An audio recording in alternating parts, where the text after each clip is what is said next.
This program is produced by Eagle Mountain Apostolic Resource Center. To find additional episodes of this program, as well as other content, visit eaglemountain.tv.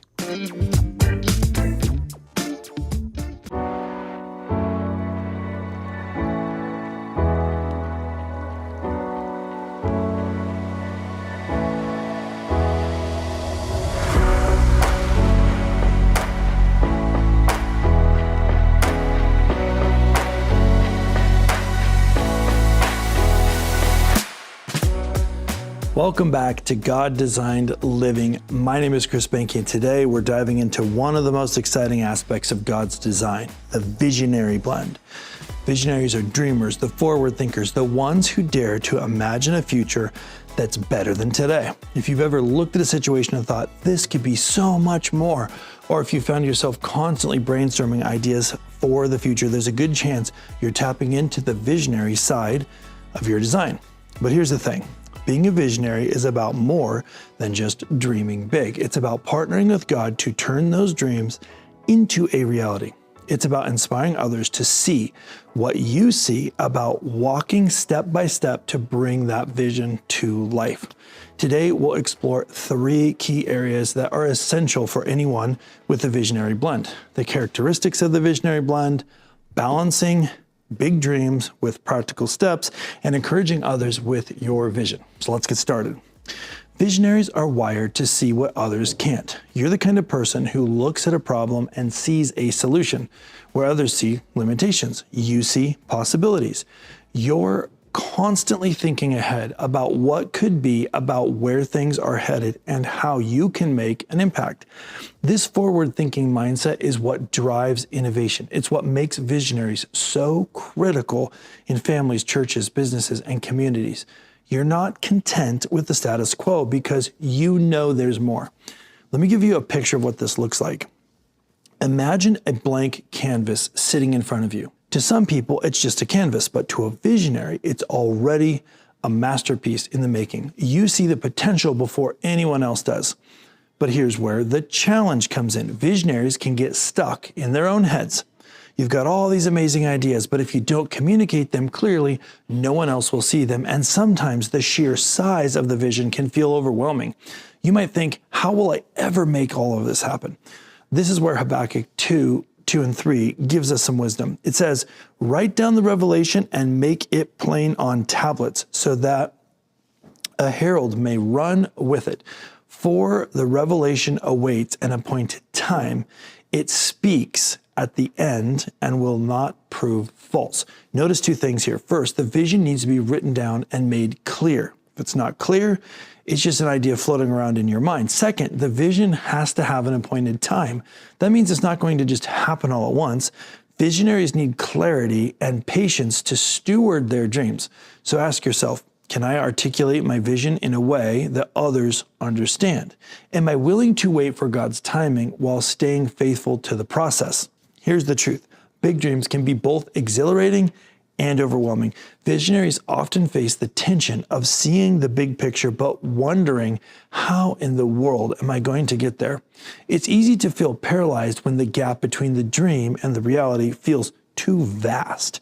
But here's the good news. God never calls you to something without proving a path forward, without providing a way to navigate it. The key is learning how to balance the excitement of the vision with the discipline of practical steps. Let's think about Noah for a second. God gave him a massive vision to build an ark, save all of creation. That's not exactly a weekend project, but Noah didn't tackle it all at once. He followed God's instructions one step at a time. Imagine how overwhelming it might have been if Noah focused only on the size of the task. Instead, he started with the first plank. Visionaries, this is your roadmap. Start with the first plank. Okay, here's some steps I want to go through. Step 1, break it down. Here's the question to ask yourself. What is the next right step? Not the whole staircase, not just the whole entire thing, just the next step. Visionaries often get stuck because they're focused on the end goal rather than the process. So start small, stay consistent. Here's an example. If your dream is to start a ministry, your first step might be writing down the vision and talking to a mentor for guidance. Here's another example. If you're dreaming of starting a business, the next right step might be researching your market or drafting a basic plan. Even Nehemiah, who rebuilt Jerusalem's walls, did not do it overnight. He began with prayer, sought favor from the king, and then rallied people to the cause. It was one stone at a time, not the entire wall in one day. What is your first stone? Okay, here's step number 2. Stay consistent. Dreams don't happen overnight, and they don't happen by accident. Faithfulness in the small things is what leads us to the big things. Proverbs 16:19 reminds us, in their hearts humans plan their course, but the Lord establishes their steps. Notice the emphasis on the steps. Progress is often less about speed and more about steady obedience. Here's a tip.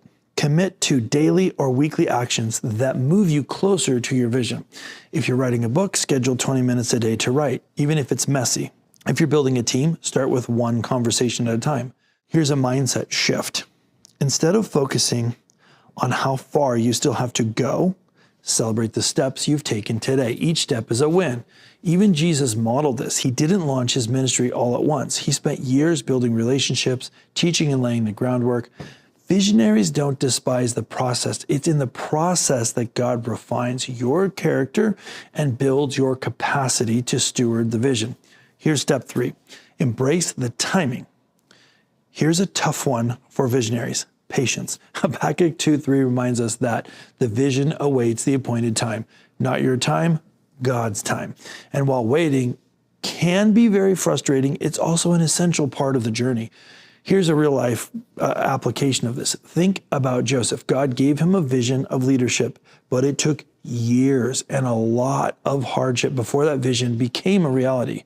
The waiting wasn't wasted. It prepared him. What if your waiting season is God's preparation for what's next? Here's a practical exercise I want you to do. Reflect on your vision and ask God, what are you teaching me in this season? Waiting isn't about idling and just chilling.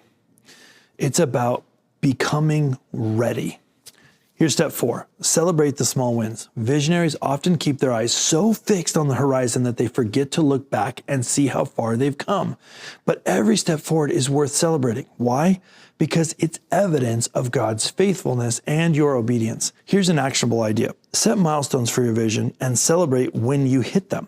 If you're launching a business, celebrate your first client. If you're starting a ministry, celebrate your first meeting. Even God paused to celebrate his work during creation. After each day, he looked at what he'd done and he said, "It is good." This is an important model. If it's good enough for God, we should take that model and adopt it. Okay, here's step 5. Stay rooted in God. Ultimately, the success of any vision depends on staying connected with the one who gave it to you. Proverbs 3:5-6 reminds us, trust in the Lord with all your heart and lean not on your own understanding. In all your ways, submit to him and he will make your paths straight. Begin each day by asking God, what's the next step that you want me to take? Trust the bigger picture. Your job isn't about to make the whole vision happening by yourself immediately. It's to walk in obedience. Trust that God will do the heavy lifting. Balancing the big dreams with the practical steps isn't just about reaching the destination. It's about who you become along the way. The journey is much of the part of the vision as the outcome. So visionaries have to learn how to take the next step, trust God with the ultimate timing, and celebrate the progress all along the way. Your dream is in motion, one plank, one stone, one step at a time. Look, your vision just isn't for you alone. One of the most powerful things about being a visionary blend is your ability to inspire others. When you share your vision, you invite others to be part of something bigger than themselves. Think about Moses again. God gave him a vision of the promised land, but he had to lead the Israelites and believe in that vision as well. Visionaries are natural leaders, but visionary requires clear communication. Here's how you can encourage others with your vision. Make it clear. As Habakkuk says, write it down and make it plain. People can't follow a vision they don't understand. Be specific and practical about what the vision is and what steps need to be taken. Also, involve others. Visionaries often have a tendency to go it alone, but your vision will be stronger when others are involved. Show people how they can contribute. Maybe someone has the skills, resources, or connections to help move the vision forward. Speak with passion. People are drawn to conviction. When you believe in the vision, let it show. Joel 2:28 says, I will pour out my spirit on all people. Your sons and daughters will prophesy. Your old men will dream dreams. Your young men will see visions. God has given you a vision. Your passion can inspire others to believe in it as well. One of the most fulfilling parts of being a visionary is seeing others catching the vision and running with it. Your dream can ignite hope, action, and change the people around you. Here's the bottom line. Being a visionary is an incredible gift, but it's also a responsibility. God gave you the ability to see the possibilities for a reason. He wants you to dream big, but he also wants you to take action, to be patient with the process, and to inspire others along the way. Proverbs 29:18 says, where there is no vision, the people perish. Your vision matters, not just for you, but for the people God has placed in your life. So here is your challenge for this next week. Write down your vision, break it into practical steps, and share it with someone who can help you move it forward. If you haven't taken the Nexus profile yet, it is a free tool that helps you better understand your unique design, including how the visionary blend shows up in your life. Thank you for joining me on the God Designed Living program today. Stay true to your design, keep taking action. Remember, you were made on purpose, for a purpose, before the foundations of the earth. I'll see you on the next one.